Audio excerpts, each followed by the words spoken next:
오늘은 누가복음 15장 11절에 32절 두 아들이라는 제목으로 말씀 같이 나누도록 하겠습니다. 예수께서 말씀하셨습니다. 어떤 사람에게 두 아들이 있었다. 작은 아들이 아버지에게 말했다. 아버지, 재산 중에서 제가 받을 몫을 주십시오. 그래서 아버지는 두 아들에게 살림을 나눠줬다. 며칠 뒤 작은 아들은 자기가 가진 것을 모두 챙겨 멀리 다른 나라로 떠났다. 그러고는 거기서 방탕하게 살면서 그 재산을 낭비했다. 네. 아마 작은 아들은 그 아버지 집을 왜 떠나고 싶어 했을까요? 예, 여러분 생각해 보시면 좋을 것 같아요. 작은 아들은 아마도 그 아버지랑 같이 사는 게 아마 숨이 막혔던 것 같아요. 예, 뭐 하지 마라. 내가 하고 싶은 것도 못하게 하고, 그죠? 아버지에 대해서 점점 오해가 생기면서 꼭 그 다른 나라에 가면, 다른 곳에 가면 아버지 집에 있는 것보다는 더 행복할 것 같은 거야. 큰 만족이 있을 거라고 이제 착각을 하게 된 거죠. 그러니까 그러다 보니까 자기에게 유산으로 돌아올 몫이 생기려면 아버지가 빨리 죽었으면 좋겠다고 생각했을 것 같아요. 그래야 재산이 오잖아요. 당시 유대 상속법에 보면 둘째 아들, 큰 아들은 3분의 2를 받게 되고요. 둘째 아들은 3분의 1을 받게 돼요. 근데 아버지가 돌아가시지도 않고 살아있을 때 상속을 받게 되면 그 자기가 받는 3분의 1에서 또 3분의 1이에요. 그러니까 아버지가 살아계실 땐 9분의 1밖에 못 받는데도 죽지도 않은 아버지에게 막 유산을 달라고 이제 쪼른 것이죠. 근데 이거는 굉장히 아버지 입장에선 굉장히 불쾌하잖아요. 무례한 거 아닌가요? 아버지를 죽은 것이나 다름없이 이제 취급한 것이죠. 근데 이제 아버지는 특별한 여기서 말씀이 없어요. 왜 달라고 하는지, 뭐 그렇게 하는지, 뭐 조금 기다려라 이렇게 타이르는 게 없고 그냥 이제 아들에게 유산을 물려주죠. 네. 그러자 작은 아들은 찾지 못할 가족들이 아버지가 절대로 찾지 못할 아주 먼 나라로 도망가 버리죠. 예, 자기가 가진 것을 모두 챙겨서 아마 여러 가지 받았을 텐데 그걸 다 돈으로 바꿔가지고 이제 떠난 거죠. 먼 나라로. 아마 그랬을 것 같아요. 무슨 상처가 있지 않았을까? 아버지에 대한 상처, 또 자기가 생각하는 아버지는 정말 뭐 그런 상처가 있었을 것 같아요.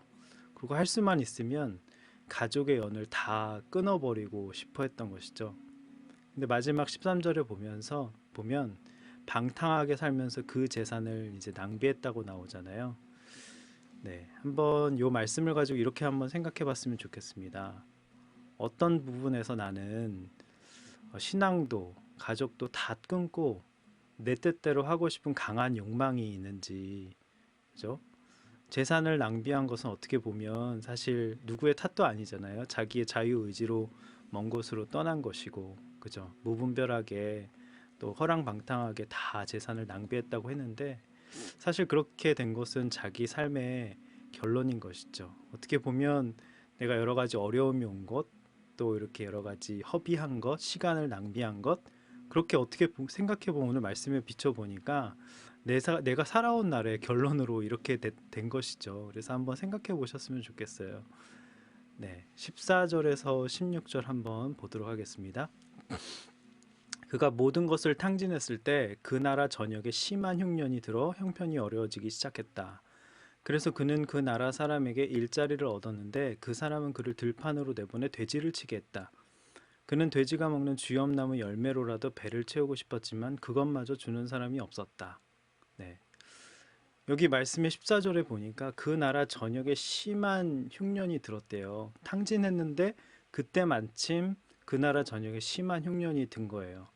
그러니까 우연이 아닌 거죠, 지금. 그러니까 하나님이 돈도 다 탕진하게 했는데 그 나라의 전역에 심한 흉년이 들어서 그러니까 하나님이 사실 우리가 그 룻 보면은요, 나옴이랑 룻 보면 네, 그 모압 땅으로 갔는데 거기에 심한 흉년이 들었잖아요. 그죠? 그래서 베들레헴에 그 양식 주셨다 함을 듣고 그 소식을 듣고 돌아오는데 그죠? 어떻게 보면 이 돌아온 탕자도 똑같은 거죠. 하나님이 흉년이 들게 하셔서 네, 돌아오게 하시려는 이제 하나님의 세팅이었던 거죠. 근데 형편이 여기 어려워졌다고. 그러니까 단계가 있어요. 14절에서 16절 보면 흉년이 들었고요. 형편이 어려워지는 단계. 그죠? 그래서 어쩔 수 없이 일자리를 얻었는데 돼지를 치는 단계. 그죠? 근데 돼지가 먹는 쥐엄나무 열매로라도 배를 채우고 싶었지만 그것마저 주는 사람이 없는 단계. 그죠? 그러니까 형편이 어려워지고 흉년이 들어도 우리가 낮아지지 않고 회개가 안 되는 거예요. 그죠? 일자리를 얻어 돼지치는 일까지 하게 됐는데도 낮아지지 않는 거죠. 회개가 안 되는 거예요. 그것도 안 됐어요. 근데 돼지가 먹는 쥐엄나무 열매로 배를 채우고자 해서도 그래도 안 낮아지고 회개가 안 되더라고요. 근데 여기 보니까 그것마저 주는 사람이 없는 데까지 가야 그제서야 그죠. 그것마저 주는 사람이 없어야 그제서야 나오게 되는 게 이제 회개더라고요.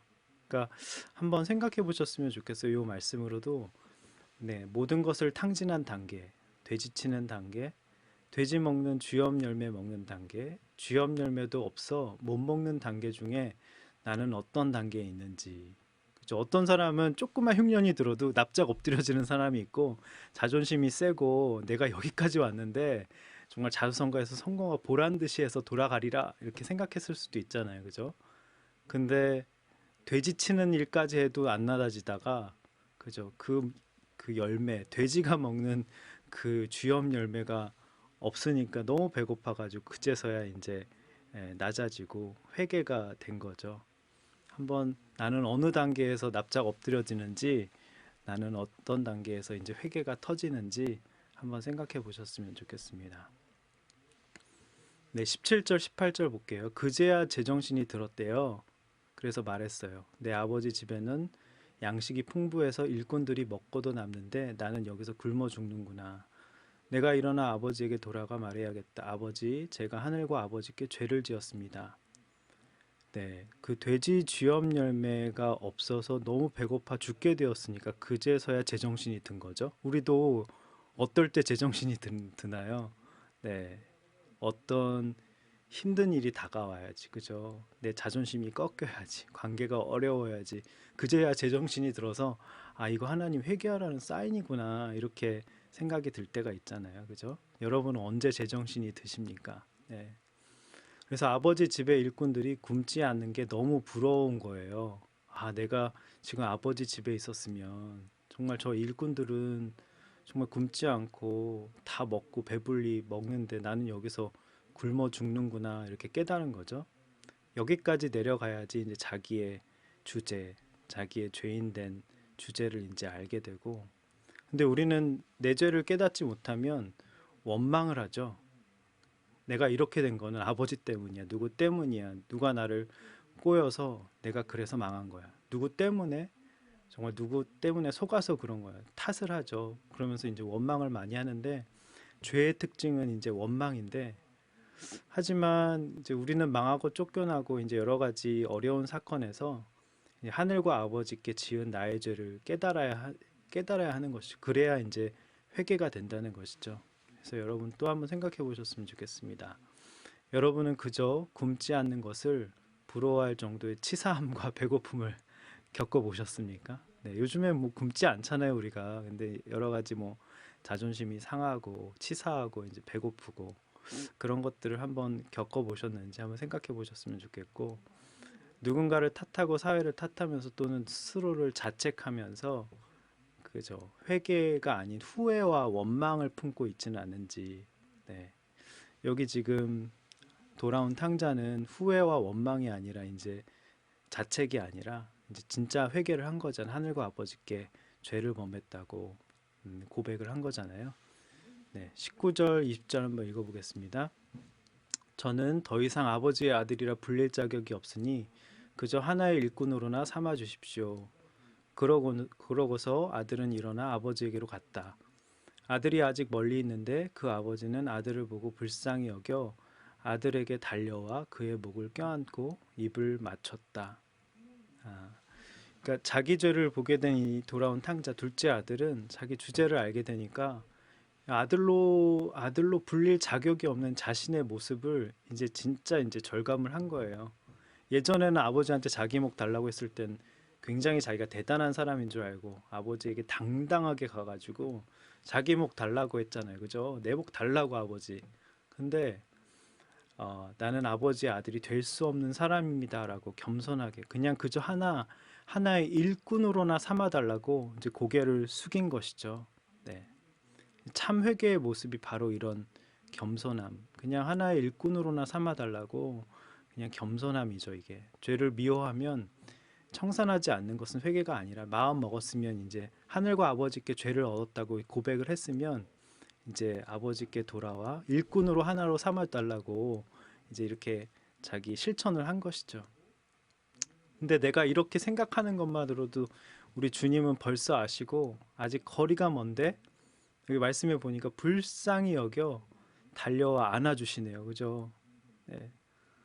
근데 사실 이 이야기에서 가장 누가 아팠을까요? 가장 힘들고 아프고 괴로웠을까요?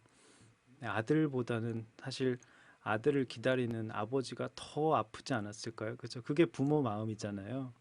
네. 아들이 그렇게 사는 동안 아버지는 늘 밖에 나가서 또 보고 아들이 오늘은 오지 않으려나 하염없이 기다리고 또 기다렸을 거예요. 예. 본문에 보면 아직 거리가 멀었는데라고 나오잖아요. 여기 보면 아직 멀리 있는데. 그러니까 멀리서 아들이 돌아오는 것을 보았다고 하죠. 분명 이제 아마 그 시간은 멀리서 보이니까 아마 낮이었을 거예요. 밤이 아니라. 그러니까 혹시 마을 사람들이 먼저 내 아들을 알아보고 막 이렇게 비아냥거리면서 수치를 주진 않을까, 수치를 당할지 모를까 봐 아들이 돌아온 것을 보자마자 아버지가 먼저 그냥 쏜살같이 달려간 거죠. 여기 달려가다를 찾아보니까 헬라어를 찾아보니까 경기장에서 육상 선수가 전력 질주하는 그런 단어더라고요. 예. 그러니까 하나님이 우리가 회개할 때 전력 질주해서 우리에게 다가오시는 분이시죠. 돌아온 탕자가 이제 회개했기 때문에 사실 받아준 게 아니라 그냥 아버지는 그냥 언제나 그 자리에 서 있고 기다리시고 아파하셨던 이제 아버지시죠. 네, 이것이 우리 아버지의 고통이며 이제 기다림인 것이죠. 네, 21절, 24절 한번 볼게요. 21절, 24절. 아들이 아버지에게 말했다. 아버지, 제가 하늘과 아버지께 죄를 지었습니다. 이제 아들이라고 불릴 자격도 없습니다. 그러나 아버지는 동들에게 말했다. 어서 가장 좋은 옷을 가져와 이 아이에게 입혀라. 손가락에 반지를 끼우고 발에 신을 신겨라. 살진 송아지를 끌어다 잡아라. 잔치를 벌이고 즐기자. 내 아들이 죽었다가 다시 살아났다. 이 아들을 잃었다가 이제 찾았다. 이렇게 그들은 잔치를 벌이기 시작했다. 여기 말씀에 보면 가장 좋은 옷, 그죠? 손가락에 반지를 끼우고 발에 신을 신기고 다 의미가 있어요. 좋은 옷, 반지, 신, 그죠? 잔치, 송아지 다 의미가 있어요. 죄인된 우리를 하나님께서 다시 받아주시고 용서해 주실 때 이렇게 우리를 받아주신다는 의미인데요. 이게 어떤 의미가 있냐면 사실 아들이 아버지께 죄를 지었다고 제가 아들이라고 불릴 자격도 없다고 이제 고백을 했잖아요. 그러니까 사실 회개는 이렇게 우리 언어가 달라지는 거더라고요. 예. 꼭 이렇게 내가 죄를 지었다고 아들이라고 불릴 자격이 없다고 이렇게 말을 해야 아나 하는데 우리가 그렇죠. 이제 말로 해야 아는 거예요. 그죠? 우리가 이렇게 주님께 회개하고 돌이키고 또 부모님에게 잘못을 했으면 말로 해야 되는 것이죠. 말로 표현하고 잘못했다고. 네, 아들이라고 불릴 자격도 없다고. 엄마 아빠 죄송해요라고 이제 말로 해야지 되는 거예요. 꼭 회개는 말로 나타나게 되어 있고요. 언어가 달라지게 되어 있습니다. 그런 아들에게 이제 아버지는 아낌없이 재물을 쓰죠. 아들이 이제 고귀한 신분의 사람으로 이제 바뀌었음을 공개적으로 알리기 위해서 가장 좋은 제일 좋은 옷을 입혀서 신분 우리에게 거룩한 의의 옷을 입혀주시 신분을 회복시켜 주시더라고요. 그리고 주인으로서 이제 주인의 아들이잖아요. 똑같은 주인이죠. 하나님의 자녀잖아요. 그죠? 주인으로서 갖는 그 권위를 상징하는 반지를 너는 이제 내 아들이야. 너도 주인이야 하면서 손에 반지를 끼운 것이죠. 그리고 집주인으로서 자유로운 신분을 상징하는 이제 신을 신겨 주세요. 예, 너는 이제 자유야라고 하면서 신을 신겨 주시죠. 그리고 아버지에게 이날은 너무 특별한 날인 거예요. 아들이 살아 돌아온 거잖아요. 잃었던 아들을 찾은 거잖아요. 그래서 살찐 송아지를 잡은 것은 하나님 아버지께 이날은 너무나도 특별한 날이기 때문이니까 여러분 회개하고 돌이켰을 때 하나님 아버지에겐 너무나도 특별한 날인 거예요. 네. 그래서 죄인을 향한 하나님의 무한한 사랑은 이렇게 낭비처럼 보이기까지 해요. 다 잔치를 벌이고 돈 아낌없이 쓰고 그저 반지도 끼워주고 신도 신겨주고 엄청난 지금 축제의 잔치가 벌어진 거예요. 네. 근데 사실 오늘 말씀드리고 싶은 거는 이제부터예요. 정말 여기서 핵심은 사실 우린 돌아온 탕자에 우리가 포커스를 두고 여기서 많이 이제 설교도 듣고 묵상도 하는데 사실 예수님의 이 말씀, 이 이야기에서 핵심은 사실 큰아들에게 있었어요. 예. 근데 오늘 이런 이야기를 듣고 잔치를 막 벌이는데 전혀 기뻐하지 않는 한 사람이 있으니 이제 큰아들이었어요. 25절 한번 볼게요. 그런데 여기서부터니까 핵심이 25절부터. 그런데 큰아들은 들에 나가 있었다. 네. 그가 집 가까이에 이르렀을 때 음악과 춤추는 소리가 들렸다. 그러니까 둘째 아들이 사실 그 표현에 의하면 그때 회개했을 때 표현에 의하면 내 아버지의 집에는 하인들이 정말 굶지도 않고 마음껏 먹고 이제 그런 표현이 앞에 나왔잖아요. 둘째 아들의 표현에 의하면 내 아버지 집엔 하인이 많았다고 하죠. 하인이 엄청 많았을 거예요. 또 집이 부자고 했으니까. 근데 여기 말씀에 보니까 큰 아들이 들에 나가 있었잖아요. 근데 둘 동생보다 유산을 많이 받은 큰 아들이 하인들과 같이 들에 나가서 일하고 있었다는 거예요. 네. 사실 일할 필요가 없잖아요. 그죠? 그죠? 다 자기가 이제 몫으로 3분의 2나 받게 되고 또 아, 둘째 아들이 자기 동생이 9분의 1밖에 안 했어요. 9분의 8이 이제 자기 몫이 되는 거잖아요. 예. 동생보다 유산을 많이 받은 큰아들이 하인들과 같이 밖에 나가서 일할 필요가 없었어요. 근데 너무나도 성실하고 근면한 큰아들이에요. 일할 필요도 없었는데 자기를 들여 나가서 열심히 한 거죠. 그러니까 열심히 살지 않고 노력하지 않은 사람을 아마 이해하기 어려운 사람이 아니었을까 한번 묵상을 해봤어요. 또 아버지로부터 받은 유산도 엄청 많아요. 9분의 8을 받았으니까요. 사실 돈이 많으면 남에게 아쉬운 소리 할 필요가 없잖아요. 그죠? 아쉬운 소리 들을 것도 없고 손가락 받을 일도 없고 그죠? 큰아들은요. 근데 큰아들이 하인들과 같이 나가서 일까지 한 거예요. 또 하루 일과를 마치고 일터인 밭에서부터 집으로 돌아오고 있는 중이었거든. 25절을 보니까. 근데 귀를 울리는 음악과 춤추는 소리에 맏아들은 지금 의아한 거예요. 이게 뭐지? 한 거예요. 자, 26절, 27절 볼게요. 그래서 하인 하나를 불러 무슨 일인지 물어보았다. 하인이 대답했다. 동생이 왔습니다. 동생이 건강하게 무사히 돌아와서 주인 어른께서 살찐 송아지를 잡으셨습니다. 근데 저는 26절, 27절을 보면서 좀 충격을 받았어요. 왜냐하면 지금 아버지와 같이 살고 있었잖아요. 그죠? 큰아들이. 근데 큰 소리와 음악 소리와 막 춤추는 소리가 들리면 아버지께 막 뛰어가가지고 아버지 무슨 일이에요 하고 직접 물어볼 수 있잖아요. 근데 직접 묻지 않더라고요. 그러니까 아버지와 거리감이 있는 거예요, 지금. 그래서 아버지가 지금 원하는 것에는 관심이 조금도 없고 도리어 자기 종인 하인이 오히려 작은 아들을 그러니까 염려했던 아버지의 마음을 더 잘 알고 있더라고요. 지금 하인이 그런 거잖아요. 동생이 건강하게 무사히 돌아와서 주인 어른께서 살찐 송아지를 잡으셨다고 오히려 종이 그 아버지의 마음을 더 잘 헤아리고 있네요. 예. 집안의 하인보다도 남보다도 못한 가족이더라고요. 한번 곰곰이 생각을 해보니까 한번 적용 질문 생각해 보셨으면 좋겠습니다. 여러분은 부모님이 여러분들의 부모님 한번 생각해 보셨으면 좋겠어요. 부모님이 어떤 일에 기뻐하고 슬퍼하고 있는지 알고 계신지. 네. 그리고 꼭 아까 이제 회개는 언어로 표현하는 거라 그랬잖아요.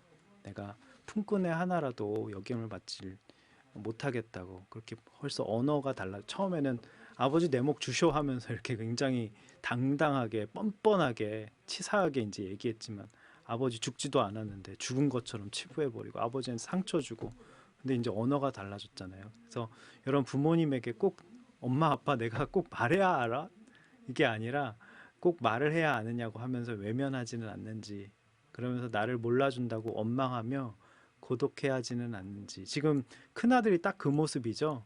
아버지와 딱 거리감이 있으면서 오히려 하인이 더 아버지의 마음을 잘 알고 남보다 못한 가족인 거죠. 그래서 혹시 여러분과 부모님과의 관계가 어떤지 생각해 보셨으면 좋겠어요. 나를 몰라준다고 원망하며 고독해하고, 그리고 또 거리감이 있는 부모님과의 관계는 아닌지 한번 생각해 보셨으면 좋겠고요.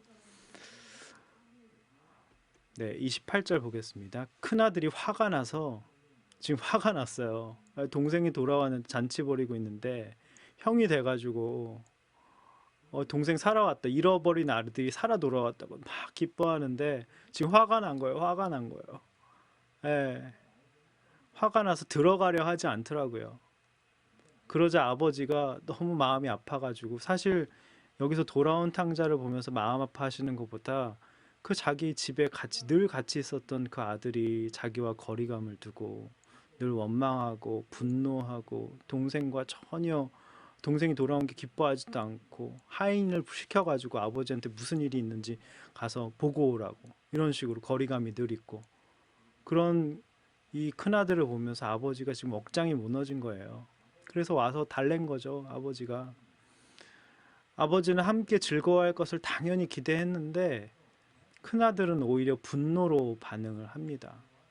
그의 아버지가, 그죠? 아버지가 동생을 벌하지 않은 것을, 어떻게 동생은 그렇게 자기 목 달라 그래서 허랑방탕하게 살고 그렇게 창녀들과 어울리고 그렇게 음란하게 살고 그랬는데 지금 회개했다고 받아주고 잔치를 벌여요 하면서, 어떻게 그럴 수가 있냐, 동생을 벌하지 않는 것을 막 분개하면서, 게다가 그런 동생이 막 환대를 받고 너그럽게 이제 용서함을 받은 모습에 더욱 이제 화를 낸 거죠. 그래서 생각해 보셨으면 좋겠습니다. 큰 일이든 작은 일이든 매사에 오해하고 분노하는 큰아들 맡은 모습이 있진 않는지, 네, 한번 생각해 보셨으면 좋겠습니다. 29절 한번 또 볼게요. 그러자 큰아들이 아버지에게 이렇게 말했다. 보십시오. 저는 여러 해 동안 아버지를, 이제 왜 화나는지 지금 막, 그러니까 여기 자기가 쌓은 악이, 더러운 것들이 뿜어져 나오는 게 화라 그랬잖아요. 지금 화를 내고 있잖아요. 지금 아들이. 그러니까 자기 마음속에 있던 분노가 지금 표출이 된 거예요. 막 좀 참고 좀 더디내야 되는, 그냥 뿜어져 나오는 거예요. 뿜어져 나오는 게 이제 자기 악한 게 이제 뿜어져 나오는 게 말이죠. 왜 화냈는지 봅시다. 보십시오. 저는 여러 해 동안 아버지를 위해 종노릇하고, 그쵸, 여기 왜 아버지와 같이 살고 있는데 왜 종노릇 했을까? 그죠? 너무 신기하지 않아요? 9분의 8이나 받아놓고서는 아버지랑 같이 살면서 왜 종노릇하고 있지? 그렇게 열심히 일하고 근면성실하게 일하고 거리감이 있으면서, 그죠? 무슨 말씀이든 어긴 적이 없대요. 그런데 제게는 친구들과 함께 즐기라면 염소 새끼 한 마리 주지. 지금 유산을 9분의 8이나 받아놨는데 염소 새끼 한 마리도 주지 않았대요. 와, 그죠? 하나님에 대해서, 아버지에 대해서 이렇게 이제 오해를 하고 있죠. 남과 비교하면서 어떻게 동생을 위해서는 잔치를 벌여주면 자기한테 염소 새끼 한 마리 9분의 8이나 받아놓고선, 네. 자신과 아버지의 관계가 지금 아들과 아버지 부자 관계가 아니라 주인과 종의 관계로 지금 인식을 하고 있네요. 예. 그렇게 자기가 아버지에게 종 노릇하면서, 아들인데 자녀 노릇을 하지 않고 종 노릇을 하며 살아왔음을 자기 말에서 자기의 모습을 드러내고 있네요. 그런 식으로 여러 해 동안, 그죠? 동생이 나가 있는 사이에 여러 해 동안 근면성실하게 내가 아버지를 종 노릇하면 얼마나 열심히 섬긴지 아냐고 하면서 겨우 바라는 게 염소 새끼 하나예요. 예. 생각해 보세요. 둘째 아들이, 동생이 9분의 1을 가지고 나갔으니까 나머지 9분의 8이 자기 것이 될 것이라고 아마 회심의 미소를 짓지 않았겠어요. 아싸, 잘 나갔다 동생. 9분의 8이 내게 됐어. 그러니까 아버지만 돌아가시면 이제 9분의 8은 내 거야. 더욱 봉사를 열심히, 충성 봉사를 하면서 종노릇을 하면서 충성의 열을 냈겠죠. 근데 둘째 아들이 돌아오기 전까지는 뭔가 기쁨이 있었을 거예요. 9분의 8이 내 거니까. 그죠? 근데 이제 동생이 돌아와서 자기 몫이 이제 없어지게 된 거더라고요. 맞잖아요. 그죠? 그러니까 아버지를 사랑한 게 아니라 존경한 게 아니라 돈을 사랑하고 돈을 존경하고 그래서 눈치를 보면서 아버지 눈치를 보면서 아버지의 아들로서의 충분히 그런 관계를 누리지 못하고 종노릇을 한 거네요. 결국 맏아들의 우상은 탐심은 우상숭배인데 그게 돈이었어요. 물질이었던 거죠. 예. 너무 슬프더라고요. 이 말씀을 묵상하면 묵상할수록 너무 슬프더라고요. 이제 맏아들 같은 모습이 제 안에도 있고, 네, 한번 생각해 보셨으면 좋겠습니다. 여러분의 가족 관계, 또 형제 관계, 자매 관계를 생각해 보셨으면 좋겠어요. 누구 때문에, 오빠 때문에, 형 때문에, 누나 때문에, 언니 때문에, 너 때문에 내가 손해를 봤다고, 내가 우리 부모 때문에 하고 싶은 것을 못했다고, 누구 때문에, 그죠? 분해하는 것이 바로 큰아들과 같은 모습인 거죠. 그런 모습이 없는지 한번 돌아봤으면 좋겠고요. 사랑 없이 수고하고 생색이죠. 이제 큰아들이 지금 생색내는 거죠. 분노와 생색이 똑같은 거잖아요. 생색내고 칭찬과 아버지의 칭찬과 종노릇하면서 칭찬과 물질의 보답을 바라고 있지는 않은지, 예, 나에게는 염소 새끼 한 마리 잡아주지 않았다고, 예, 이렇게 화를 내고 분노하는 내 모습은 없는지 생각해 봤으면 좋겠습니다. 네, 30절. 그런데 창녀와 함께, 되게 말이 과격해요. 네, 창녀와 함께 아버지의 재산을 탕진한 아들이, 이게 보면 개역개정에 보면 당신의 아들이라 그러거든요. 자기 동생, 내 사랑하는 동생이 아니라 당신의 아들. 근데 여기 우리말 성경은 더 과격하네요. 창녀와 함께 아버지 재산을 탕진한 그 아들, 당신의 아들이 집에 돌아오니까 아버지는 그를 위해, 동생이라고 하는 그를 위해 살찐 송아지를 잡으셨다고. 자기 동생, 그 살아 돌아온 동생을 내 동생이라고 하지 않고 오히려 창녀와 함께 재산을 탕진한 당신의 아들이라고 이제 부르고 있네요. 예. 이 형은 방탕했던, 그죠, 동생을 정죄하고 무시하고, 있네요. 예. 감싸주기보다는 관계를 지금까지 끊고, 남남처럼 지냈던 것이죠. 사실 생각해 보세요. 여러분, 큰아들이라고 이렇게 방탕하게 자기 몫을, 아버지가 일찍 돌아가셨으면 좋겠, 빨리 죽었으면 좋겠고, 왜냐면 9분의 8이 나한테 오니까, 그죠? 이런 마음이 사실 있었을 거예요. 근데 티는 내지 못하고, 왜냐면 착한 척 해야지, 충성 봉사해야지 그게 나한테 오니까. 그리고 자기도 얼마나 놀고 싶었을 거예요. 그죠? 자기도 여자와 만나서 이렇게 음란하게 놀고 싶었겠죠. 방탕하게 살고 싶은 마음이 왜 없었겠어요. 근데 둘째 아기들에게는 없는 그 첫째 아들 형에게는 근면함과 성실함이 있었죠. 그러니까 따라가지 못할 자기 조절 능력과 영성, 어떻게 경건, 그 우리 지난 주일에 얘기했던 헛된 경건이 보이기에, 그죠? 그런 영성이 있는 것 같아 보였지만 실상은 의로운 교만으로 선함과, 그죠, 분노 가운데 아버지는 안 보이고 아버지를 오직 자신을 몰라주는 불공평한 늙은이, 그죠? 늙은이로 봤던 거죠. 이 큰아들은 피해의식도 많았어요. 그래서 스스로를 상처 주며, 예, 나 홀로 외로워. 아버지는 내 마음을 몰라. 맨날 같이 있었으면서 이제 외로워하고 있던 거죠. 어떻게 보면 이 맏아들은, 큰아들은 자존감이 굉장히 낮은 사람이고요. 착한 아이 증후군인 거예요. 착한 아이 컴플렉스에 속한 사람이라고 할 수 있었던 것 같아요. 어려서부터 말 잘 듣죠. 근면하죠. 성실하죠. 네, 순종적이죠. 자기 주장은 전혀 없는 것 같죠. 그죠? 다루기가 편한 착한 아이처럼 보였을 거예요. 그러지 않았을까요? 겉으로 보이는 모습과 마음속 겉으로 보이는 모습과 지금 마음속이 완전 감추어진 모습과 완전히 다르죠. 예, 진짜가 아니라 가짜였던 거죠. 그러니까 자기가 없는 삶이고, 그 구체적인 증상이 그런 것 같아요. 그러니까 눈치만 보고 아버지와 거리감이 있고 겉과 속이 다른 가면을 쓰고 참고 또 참다가 이제 통과 화산처럼 뻥 지금 터진 거죠. 마음속에 있는 더러운 악이 지금 쏟아져 나온 거잖아요. 그러니까 뭐 하고 싶은 것도 없었어요. 예, 그래서 다른 나라 가서 오히려 허랑방탕하게 산 동생이 나을 지경이야. 하고 싶은 게 없어. 그걸 늘 그냥 루틴한 삶 잘 살았어요. 스스로 결정도 잘 못 내리고, 스스로 부정적으로 생각하면서 이제 피해 의식에 쪄져 있었던 거죠. 늘 우울했을 것 같아요. 예. 한번 저는 이걸 큰아들을 착한 아이 컴플렉스로 또 생각을 해봤거든요. 예, 여러분은 한번 생각해 보셨으면 좋겠습니다. 여러분은 착한 아이 컴플렉스입니까? 진짜 착한 사람입니까? 네. 큰아들이 완전 착해 보이는 사람이었잖아요. 네. 31절, 32절. 아버지가 말했다. 얘야, 너는 항상 나와 함께 있지 않느냐? 또 내가 가진 모든 것이 다 내 것이다. 그러나 네 동생은 죽었다가 다시 살아났고 내가 그를 잃었다가 찾았으니 우리가 잔치를 벌이며 기뻐하는 것이 당연하다.